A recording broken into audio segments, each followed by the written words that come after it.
Good morning, all of you. Today we are going to start a very interesting topic in political science, and that is the system of apartheid. System of apartment को हम हिंदी में कहते हैं रंग-भेद की नीति। रंग का मतलब क्या होता है? रंग का मतलब होता है कलर और भेद का मतलब होता है अलग अलग करना। इट मीन्स कलर के बेस पर लोगों को अलग अलग करना। तो आज के इस वीडियो में हम देखने वाले हैं कि अपार्टमेंट का सिस्टम किसने लागू किया था और ये कहाँ पर लागू हुआ था, और इस सिस्टम की क्या नुकसान होते थे। इन सब चीज़ों को आज के वीडियो में हम देखने वाले हैं। तो आइए स्टार्ट करते हैं आज का टॉपिक। 17वीं सेंचुरी एंड 18वीं सेंचुरी के दौरान जो यूरोपियन कंट्रीज़ होती थी, उनकी कंपनियां जो व्यापार करती थीं, उन लोगों ने क्या किया था, साउथ अफ्रीका के ऊपर अपना कब्जा कर लिया था, ठीक उसी तरह से जैसे उन लोगों ने इंडिया के ऊपर कब्जा किया था। कब्जा कैसे किया था? आर्मी की हेल्प से या फिर फोर्स की हेल्प से। तो बाद में क्या होता है कि बहुत सारे जो यूरोपियन लोग थे, जो वाइट लोग थे, वो वहीं पर सेटल हो जाते हैं और वहाँ के रूलर बन जाते हैं, यानी कि वो लोग उसी देश पर रूल करना शुरू कर देते हैं। इन्हीं वाइट लोगों ने साउथ अफ्रीका के अंदर एक सिस्टम चलाया था, एक पॉलिसी चलाई थी, जिसे हम कहते हैं अपार्टमेंट की पॉलिसी या सिस्टम। सबसे पहले हम देखते हैं कि अपार्टमेंट की डेफिनेशन क्या होती है। Apartment was the name of A policy of racial discrimination imposed by the white European on the black people of South Africa during colonial rule। तो जैसा मैंने आपको बताया था, अपार्टमेंट एक सिस्टम है, एक पॉलिसी है, किसकी? Racial discrimination. रेस का मतलब होता है नस्ल, है ना। और इस सिस्टम को इम्पोज किसने किया था? इम्पोज का मतलब होता है ज़बरदस्ती लगा देना, किसी को ऊपर थोप देना। इसे इम्पोज किया था वाइट यूरोपियंस लोगों ने। वाइट यूरोपियन मीन्स जो गोरे लोग होते हैं, उन लोगों ने ब्लैक पीपल के ऊपर इसको लगाया था। ब्लैक पीपल कहाँ के थे? साउथ अफ्रीका के थे। और कब लगाया था? उस टाइम पर लगाया था जब वो उस पर रूल करते थे। अब हम देखते हैं अपार्टमेंट के क्या फीचर्स हैं। तो अपार्टमेंट एक पॉलिसी है किसकी? रेशियल डिस्क्रिमिनेशन की। और इसको किसने लगाया था? वाइट यूरोपियन लोगों ने लगाया था। किसके ऊपर लगाया था? ब्लैक लोगों के ऊपर लगाया था। अपार्टमेंट की जो पॉलिसी है वो लोगों को डिवाइड करती है on the basis of their skin colour. वो स्किन कलर के आधार पर लोगों को अलग अलग कर देती है। जैसे कि उन्होंने वाइट को अलग कर दिया एंड ब्लैक को अलग कर दिया। तो वहाँ पर 3 कैटेगरी के लोग पाए जाते थे, एक तो ब्लैक, दूसरा वाइट एंड तीसरा होता था कलर्ड। मेनली 2 ही टाइप्स हैं, एक तो ब्लैक, दूसरा वाइट, है ना। लेकिन यहाँ पर तीसरा टाइप भी होता था और उसे बोला गया कलर्ड। अब कलर्ड लोग कौन थे? कलर्ड पीपल जो लोग थे वो मिक्स रेस के पीपल थे। पॉइंट नंबर 3, जो वाइट लोग जो होते थे वो अपने आप को सुपीरियर मानते थे एंड जो ब्लैक लोग होते थे वो उनको इन्फीरियर कहते थे। ब्लैक पीपल के पास में किसी भी तरह का कोई राइट नहीं होता था, उनके पास में वोट देने का राइट नहीं होता था। एंड दूसरी बात, वो लोग उन एरिया में नहीं रह सकते थे जिन एरिया के अंदर वाइट लोग रहते थे। ब्लैक पीपल वाइट लोगों के एरिया में एंट्री भी नहीं कर सकते थे, ना ही वो उस एरिया के अंदर कुछ काम कर सकते थे। अगर उन्हें काम करना है तो उनके पास में परमिट होना चाहिए था। अगर उनके पास में परमिट है तो वो इस एरिया के अंदर काम कर सकते थे, अदरवाइज नहीं कर सकते थे। पॉइंट नंबर नेक्स्ट, जो ब्लैक लोग हैं एंड जो वाइट लोग हैं उनकी सारी चीज़ें अलग अलग होती थी। फॉर एग्जांपल, उनकी बस अलग होती थी, टैक्सी अलग होती थी, होटल अलग होते थे, हॉस्पिटल अलग होते थे, स्कूल और कॉलेज भी अलग होते थे, लाइब्रेरी भी अलग होती थी, सिनेमा हॉल भी अलग होते थे, थिएटर भी अलग होते थे, बीच समुद्र किनारा वो भी अलग होता था, स्विमिंग पूल भी अलग होते थे, इवन पब्लिक टॉयलेट भी उनकी अलग अलग होती थी। जो वाइट लोग जो हैं उनकी सारी चीज़ें अच्छी होती थी एंड जो ब्लैक लोग जो हैं उनकी सारी चीज़ें अच्छी नहीं होती थी। अपार्टमेंट का जो सिस्टम है वो लोगों को कैसे कर रहा है? अलग अलग कर रहा है, वो लोगों को सेपरेट कर रहा है, सारी चीज़ों को सेपरेट कर रहा है, इसीलिए इस सिस्टम को सेग्रीगेशन भी कहते हैं। ब्लैक लोग जो थे वो वाइट लोगों के चर्च में भी नहीं जा सकते थे, यानी कि वो ऐसी प्लेस पे नहीं जा सकते जहाँ पर वाइट लोग पूजा करते थे। ब्लैक पीपल किसी भी तरह का कोई भी एसोसिएशन नहीं बना सकते थे। इन सारी चीज़ों के अलावा जो ब्लैक लोगों के ऊपर जो अत्याचार किया जाता है तो वो उसके खिलाफ में प्रोटेस्ट भी नहीं कर सकते हैं। प्रोटेस्ट का मतलब होता है विरोध करना। इसका मतलब हुआ कि उन्हें विरोध करने का भी कोई राइट नहीं होता था। तो इस तरह से हम कह सकते हैं कि अपार्टमेंट की जो पॉलिसी थी वो ब्लैक लोगों के लिए काफ़ी ऑप्रेसिव थी, यानी कि बहुत ज़्यादा कष्टकारी थी। नेक्स्ट, अब हम देखते हैं कि जो आपका अपार्टमेंट की सिस्टम जो था वो ब्लैक लोगों के लिए किस तरह से ऑप्रेसिव था। ऑप्रेसिव का मतलब होता है दमनकारी। दमनकारी मीन्स उनके लिए काफ़ी वो अच्छा नहीं था, वो उनके लिए कष्टकारी था। तो ऑप्रेसिव का मतलब क्या हो गया? कष्टकारी। अपार्टमेंट का जो सिस्टम था वो लोगों को स्किन की बेस पर अलग अलग कर देता था, जैसे कि black people and white people. तो यहाँ पे जो लोग अलग अलग किए गए हैं वो किसके आधार पर किए गए हैं, वो स्किन के बेस पर किए गए हैं।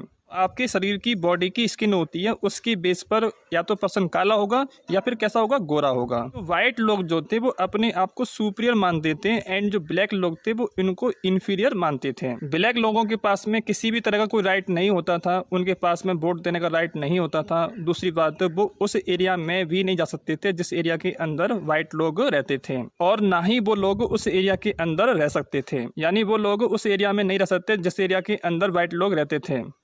वाइट लोग एंड ब्लैक लोगों की सारी चीज़ें अलग अलग होती थी, जैसे उनकी बस अलग होती थी, टैक्सी अलग होती थी, होटल अलग होता था, हॉस्पिटल अलग होते थे, स्कूल अलग होते थे, कॉलेज अलग होते थे, लाइब्रेरी, सिनेमा हॉल, थिएटर, बीच, स्विमिंग पूल्स, पब्लिक टॉयलेट, सब कुछ अलग अलग होता था।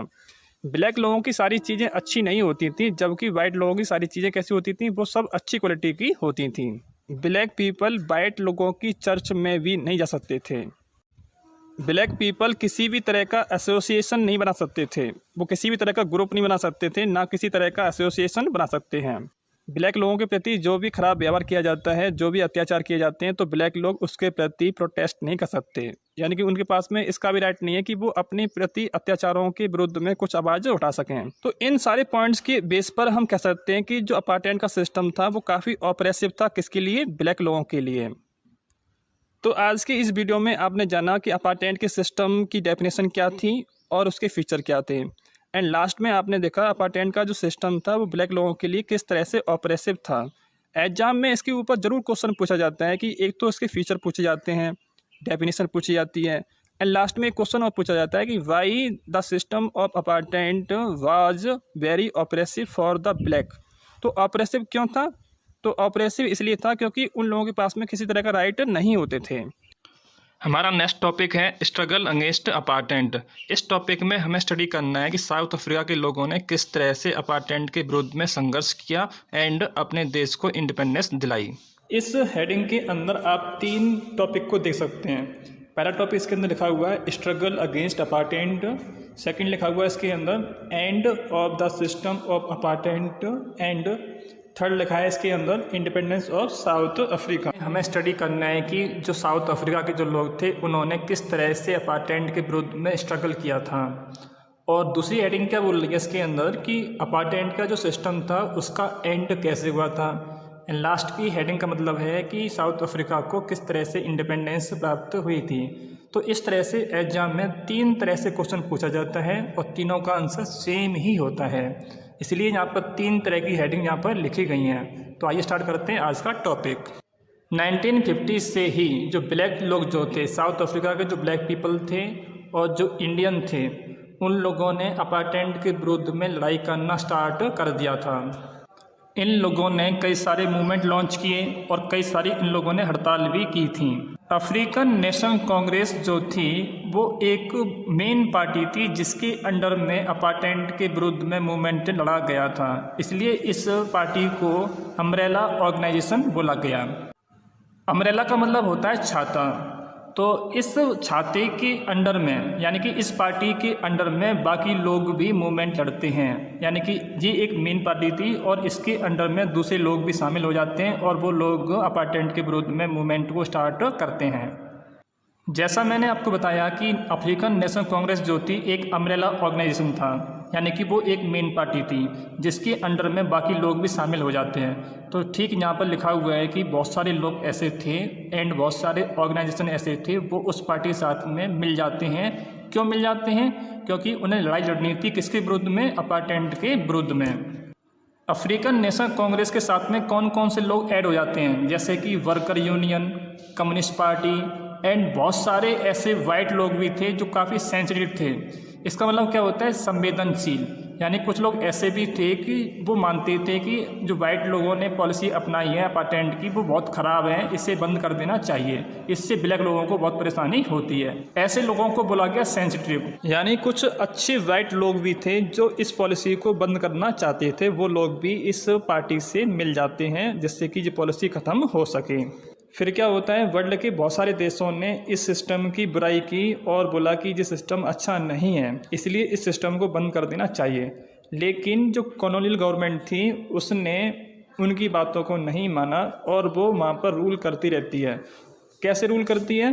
लोगों को परेशान करके, टॉर्चर करके, या फिर उन लोगों को मारकर।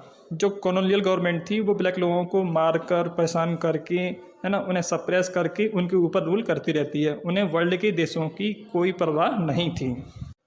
दूसरी तरफ जो ब्लैक लोग थे एंड कलर लोग थे, उन्होंने भी अपने मूवमेंट को बंद नहीं किया, वो अपने मूवमेंट को कंटिन्यू करते रहते हैं। जब मूवमेंट लगातार इंक्रीज होता चला जाता है तो गवर्नमेंट को रियलाइज़ हो जाता है कि इस तरह से वो ब्लैक लोगों को एंड कलर लोगों को अधिक समय तक दबा के नहीं रख सकते हैं। यानी कि गवर्नमेंट को एहसास हो गया कि वो लोग इनके ऊपर अत्याचार करके लंबे समय तक रूल नहीं कर पाएगी। तो अब गवर्नमेंट ने अपनी पॉलिसीज़ के अंदर चेंज किया और ऐसे लॉ जो भेदभाव करते थे उन लॉ को उसने समाप्त कर दिया। गवर्नमेंट ने पार्टीज़ के ऊपर एंड मीडिया के ऊपर जो पाबंदी लगी होती थी उन पाबंदी को भी उसने हटा दिया। एट लास्ट 26 अप्रैल 1994 को साउथ अफ्रीका को इंडिपेंडेंस प्राप्त हो जाती है और जैसे ही उन्हें इंडिपेंडेंस प्राप्त हुई उसी दिन से अपार्टमेंट का सिस्टम भी खत्म हो जाता है। तो आपने हेडिंग के अंदर देखा था, हेडिंग में क्या लिखा था कि साउथ अफ्रीका को इंडिपेंडेंस कैसे प्राप्त होती है, तो आप इन्हीं पॉइंट को लिखेंगे। एक पॉइंट और था हेडिंग के अंदर कि साउथ अफ्रीका में किस तरह से अपार्टमेंट की पॉलिसी का एंड होता है, तो आप इन्हीं पॉइंट को लिखेंगे। एंड लास्ट में क्या लिखेंगे कि इंडिपेंडेंस प्राप्त होने के बाद में उस पॉलिसी का एंड हो जाता है। हेडिंग के अंदर एक पॉइंट और था कि साउथ अफ्रीका के लोगों ने किस तरह से इस सिस्टम के खिलाफ में लड़ाई लड़ी थी, तो आप इन्हीं पॉइंट को यहाँ पर रिपीट करेंगे। तो इस तरह से तीनों हेडिंग का एक ही आंसर होगा। तो आज के इस वीडियो में आपने देखा कि साउथ अफ्रीका के लोगों ने किस तरह से मूवमेंट लड़ा था, उन्हें कैसे आज़ादी मिली थी एंड अपार्टमेंट की पॉलिसी का किस तरह से वहाँ पर एंड हुआ था। लास्ट में हमें स्टडी करना है नेल्सन मंडेला के बारे में। ये फ़ोटो जो आप देख रहे हैं ये नेल्सन मंडेला का है। जब कभी साउथ अफ्रीका की बात होती है या फिर अपार्टमेंट की पॉलिसी की बात होती है तो हमें एक नाम बहुत याद आता है एंड वो नाम होता है नेल्सन मंडेला का। साउथ अफ्रीका को इंडिपेंडेंस दिलाने में एंड अपार्टमेंट की पॉलिसी को ख़त्म करने में इनका बहुत बड़ा रोल था। तो आइए इनके बारे में हम कुछ फैक्ट को जानते हैं। नेल्सन मंडेला का बर्थ हुआ था 18 जुलाई 1918 में एंड उनकी डेथ 5 दिसंबर 2013 में हुई थी। जब उनकी डेथ हुई थी उस टाइम उनकी एज 95 ईयर्स की थी। Nelson Mandela African National Congress के लीडर थे। अफ्रीकन नेशनल कांग्रेस को शॉर्ट में ANC भी कहा जाता है। अफ्रीकन नेशनल कांग्रेस एक मेन पार्टी थी जिसने देश को इंडिपेंडेंस दिलाने के लिए फाइट लड़ी थी। नेल्सन मंडेला ने अपनी पूरी लाइफ अपार्टमेंट के विरुद्ध स्ट्रगल किया एंड उन्होंने अपने देश को फ्री कराने के लिए भी स्ट्रगल किया था।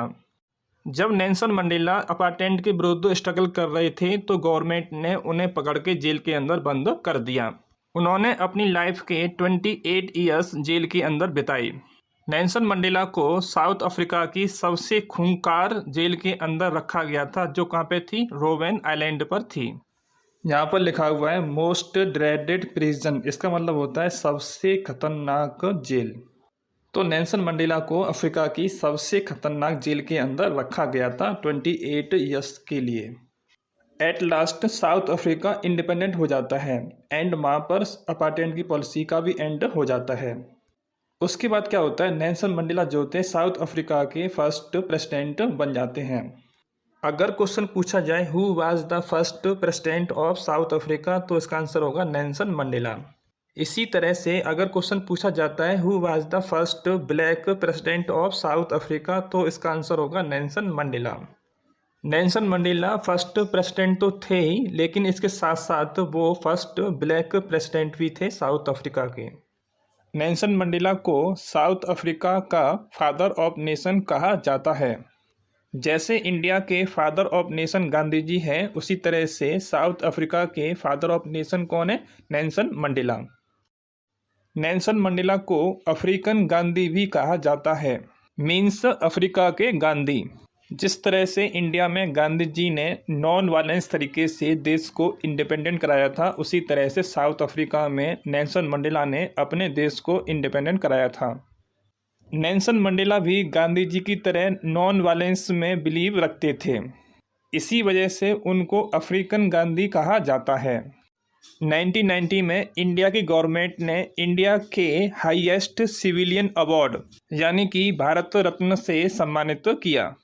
भारत रत्न इंडिया का सर्वोच्च नागरिक सम्मान है। एंड ये सम्मान किसे दिया गया? ये सम्मान दिया गया नेल्सन मंडेला को 1990 में। नेल्सन मंडेला को 1993 में नोबेल प्राइज़ भी मिला। अब क्वेश्चन ये है कि उन्हें कौन सा नोबेल प्राइज़ मिला? तो उन्हें नोबेल प्राइज़ मिला था पीस का। पीस का मतलब होता है शांति, तो उन्हें शांति के क्षेत्र में नोबेल प्राइज़ प्राप्त हुआ था। नेल्सन मंडेला ने जो अपनी ऑटोबायोग्राफी लिखी थी उसका नाम था लॉन्ग वॉक टू फ्रीडम। इसी के साथ हमारा टॉपिक एंड होता है। लास्ट में हम इस टॉपिक से जुड़े हुए कुछ MCQ भी देखते हैं। Question number 1, dash was the name of the A system of racial discrimination imposed by the white European on south Africa during colonial rule. इस MCQ में पूछा गया है उस रेशियल डिस्क्रिमिनेशन के सिस्टम का नाम क्या था जिसे वाइट लोगों ने साउथ अफ्रीका के ऊपर इम्पोज्ड किया था। तो इसका आंसर हो जाएगा अपार्टेंट यानी कि ऑप्शन नंबर ए।